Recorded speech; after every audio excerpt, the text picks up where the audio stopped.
The discovery.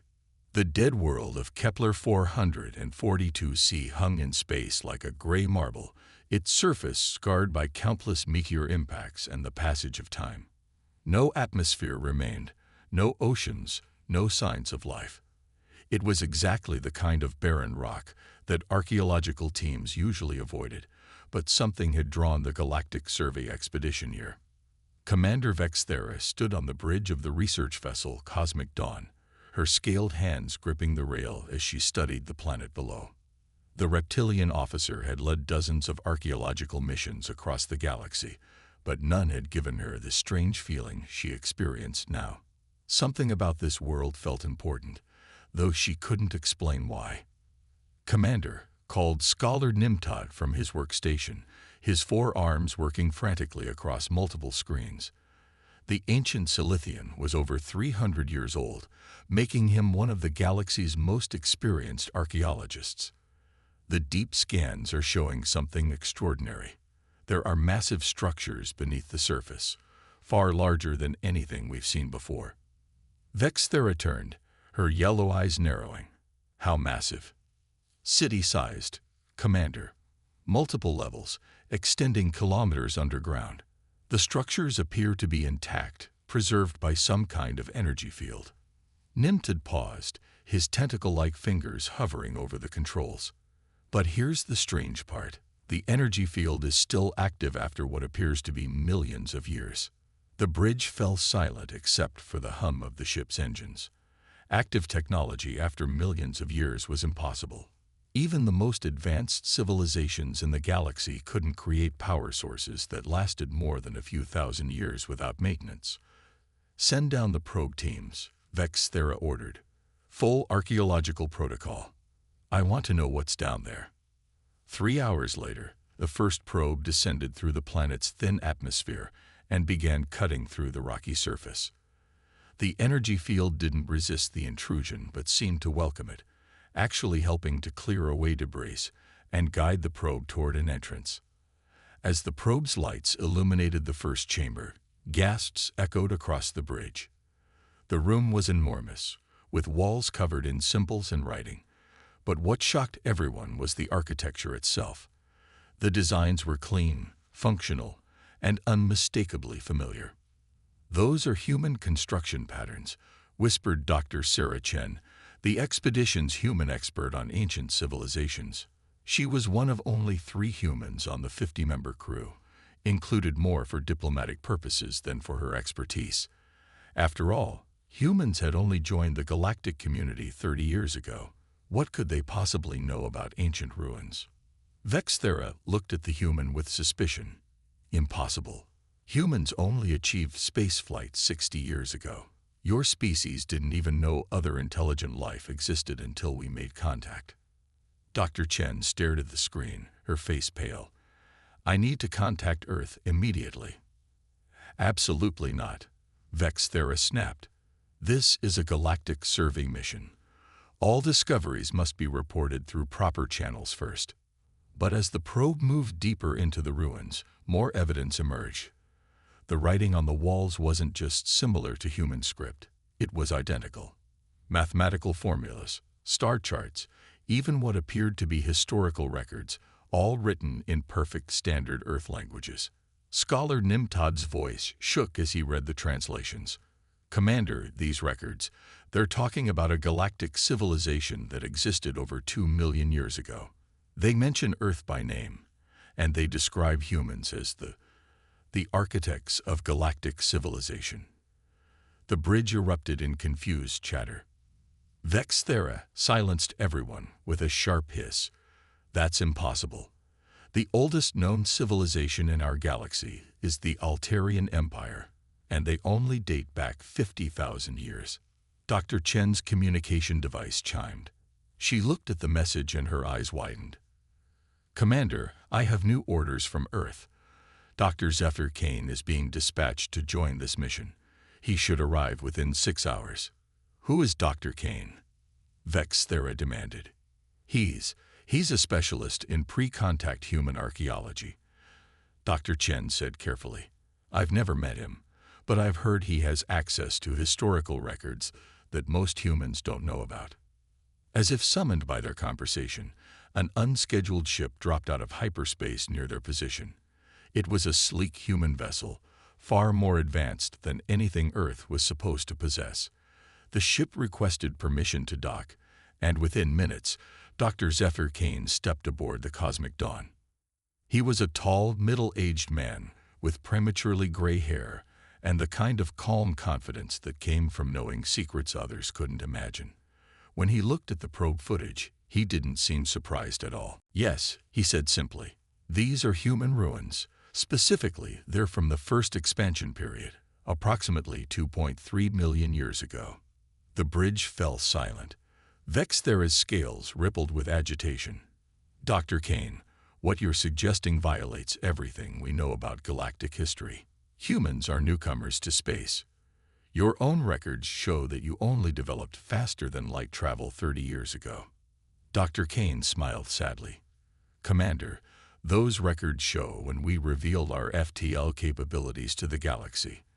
They don't show when we first developed them." He gestured to the screen showing the ruins. "May I go down there? There are things in those ruins that only a human can activate." Before Vexthera could object, alarms began blaring throughout the ship. The probe had triggered something in the ruins, and energy readings were spiking across the planet's surface. "Commander," shouted the communications officer, "we're receiving signals from across the galaxy. Dozens of archaeological sites are suddenly active. Ancient ruins on 17 different worlds are all sending out the same message." "What's the message?" Vexthera demanded. The communications officer's voice was barely a whisper. "It's in human languages, Commander. All of them. And they're all saying the same thing. The children have found us. The Watchers are awakening." Dr. Kane nodded grimly. "Commander, I need to go down to those ruins now, and I need to contact Director Hayes on Earth.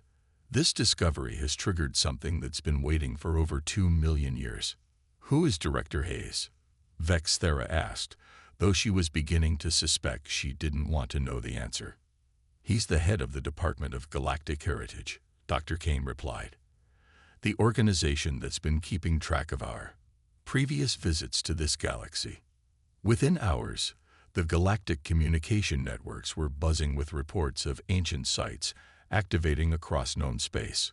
Ruins that had been dormant for millions of years were suddenly sending out signals, and every single one contained human writing and technology. The Galactic Council called an emergency session. Representatives from hundreds of species gathered virtually, all demanding answers from Earth's ambassador. But when Director Hayes appeared on screen, he wasn't the typical diplomatic figure they expected. He was clearly military, with the bearing of someone who had commanded fleets rather than negotiated treaties. "Honored representatives," Director Hayes began, his voice carrying the weight of authority, "I understand your confusion. For the past 30 years, we have allowed you to believe that humanity was new to the galaxy. This was necessary for your protection and ours." Councillor Thexwar of the Altarian Empire stood, his blue skin flushed with anger. "Protection? From what? And how dare you deceive the Council?" "We deceived no one," Hayes replied calmly. "We simply didn't volunteer information about our previous presence in this galaxy. And as for protection, that's a longer story." The ruins on Kepler 442's continued to reveal their secrets as Dr. Kane worked alongside the archaeological team. The technology was incredibly advanced, but it was also clearly designed to be activated by human genetic markers and brainwave patterns. As Kane touched various interfaces, the ancient systems came to life, revealing star maps, historical records, and most disturbing of all, tactical databases. "Commander," Dr. Kane said as he accessed another terminal, "I think you need to see this." The holographic display showed a three-dimensional map of the galaxy, but it wasn't the galaxy as they knew it. This map showed the positions of thousands of installations, hidden bases, and sleeping technology scattered across space. All of it was human-built, and all of it was still functional. "There's more," Dr. Kane continued, his voice growing more serious. The activation of these sites wasn't random. It was triggered by a specific event, the discovery of human ruins by non-human intelligence. Why would that be a trigger? Vex Thera asked. Dr. Kane turned to face her, and for the first time, she saw something in his eyes that made her scales ripple with fear. Because it means the time for hiding is over. The ancient enemy is returning. As if summoned by his words, the ship's long-range sensors detected something at the edge of the system. Ships were approaching. Massive vessels unlike anything in the current galactic database. But the most disturbing part was that they were moving in formation, clearly intelligent, and clearly hostile. Dr. Kane looked at the readings and nodded grimly. The Devourers. They're back, just as the ancient records predicted they would be. The what? Vex Thera demanded. The reason we went into hiding, Commander. The reason we've been watching and waiting for over 2 million years. They're the force that destroyed the first galactic civilization, and they're coming back to finish the job. The bridge crew watched in horror as the approaching fleet began to resolve on their screens. Hundreds of dark ships, each one larger than the biggest vessels in the current galactic fleet, moving with the inexorable patience of apex predators. But Dr. Kane was already working at the ancient controls, his fingers dancing across interfaces that responded to his touch alone. Commander, I need you to broadcast a message to the Galactic Council. Tell them that Earth is formally resuming its role as the galaxy's protector. The sleeping guardians are waking up. Across the galaxy, ancient human installations began to stir. Hidden bases powered up, dormant fleets received activation signals, and technology that had waited for millennia started preparing for war.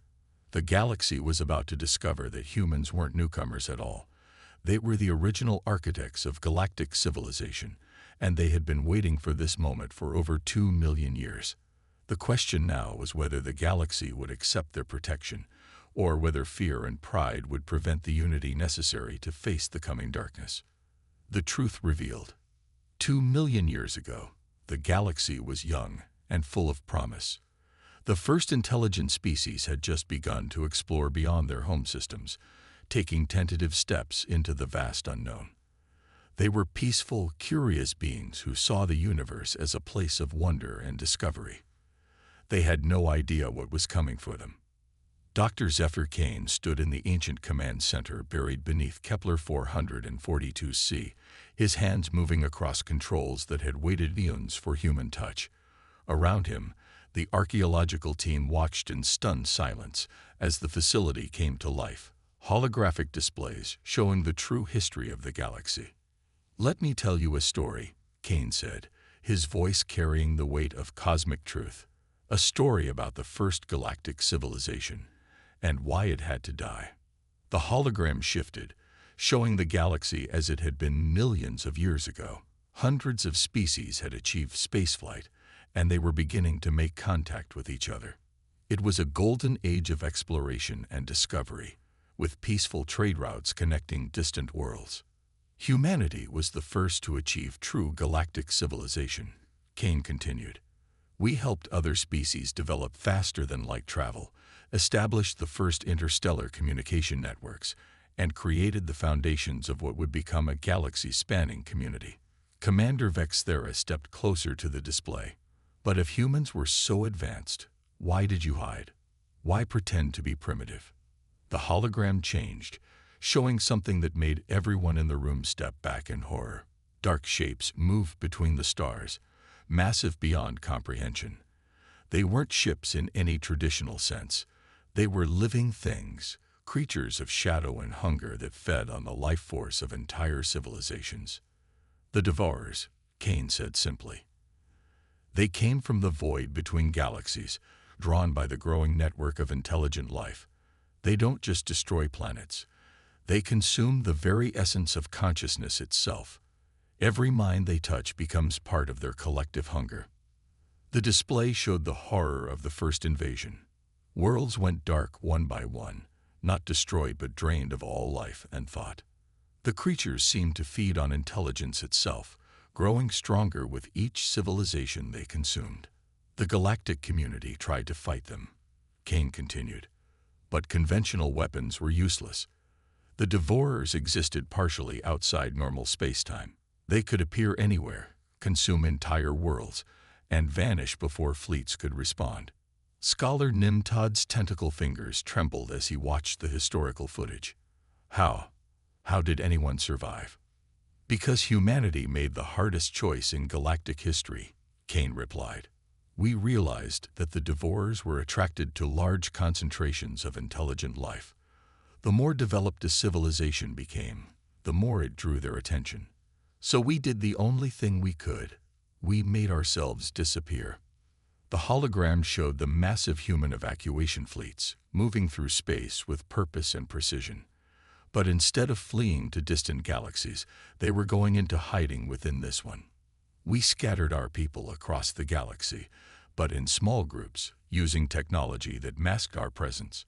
We abandoned our great cities and lived in hidden bases, maintaining only the minimum infrastructure necessary to survive. And we waited. Waited for what? Dr. Chen asked. For the galaxy to forget us, for the Devourers to move on to other hunting grounds, and for the time when we would be needed again. The display showed the millennia that followed. The Devourers, finding no large concentrations of intelligent life, eventually departed for other galaxies. The surviving species, traumatized and scattered, slowly began to rebuild.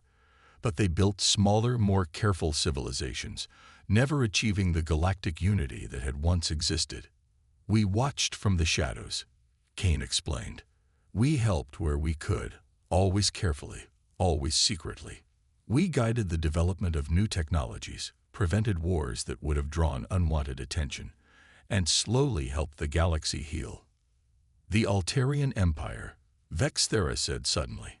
The historical records say they invented faster-than-light communication. But they didn't, Kane confirmed. We gave them the technology through carefully placed discoveries and accidents. Same with the Zilithian medical advances, the Torvan mining techniques, and dozens of other innovations. We've been guiding galactic development for 2 million years. The truth was staggering. Everything the current galactic civilization thought it had achieved on its own had been carefully orchestrated by hidden human guardians. They had been shepherded, protected, and guided by the very species they now thought of as newcomers. But now the Devourers are returning, Kane said, his voice growing grim. Our long-range sensors detected them approaching from the Andromeda galaxy 6 months ago. They're following the same path they used before, drawn by the growing signals of intelligent life. The displays around the command center lit up with tactical information. Hidden bases across the galaxy were coming online, revealing the true scope of human presence. They had installations in every major system, sleeper agents in every government, and technology that made the current galactic fleet look like stone tools. The activation of these sites wasn't an accident, Kane explained. It was a carefully planned revelation. We needed the galaxy to know the truth before the real war begins. Commander Vexthera looked at the tactical displays with a mixture of awe and fear. How many ships do you have? Enough, Kane replied. But not enough to face the Devourers alone. We learned that lesson 2 million years ago. This enemy can only be defeated through unity. The unity of every intelligent species in the galaxy. The communication panel chimed, and Director Hayes appeared on screen. Behind him, the Earth Command Center was a hive of activity, with humans and AI systems working to coordinate the awakening of installations across the galaxy. Dr. Kane, Hayes said, the Galactic Council has called an emergency session. They're demanding answers, and frankly, some of them are talking about treating Earth as a threat. That's exactly what we were afraid of, Kane replied. Fear and pride will get us all killed.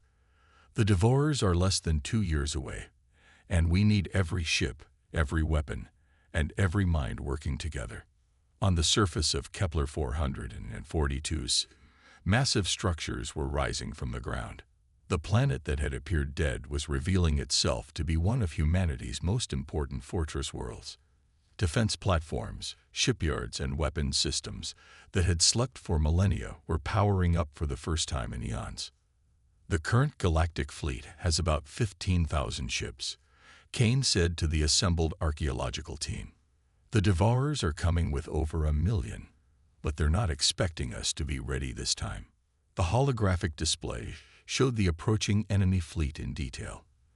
The Devourers had grown since their last visit, having consumed multiple galaxies in the intervening millennia.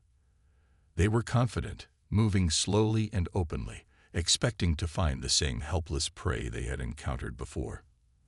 They don't know we've been preparing, Dr. Chen said, beginning to understand. For 2 million years, Kane confirmed. Every technology we've developed, every base we've built, every alliance we've fostered, it's all been for this moment. The command center's main screen lit up with incoming transmissions from across the galaxy.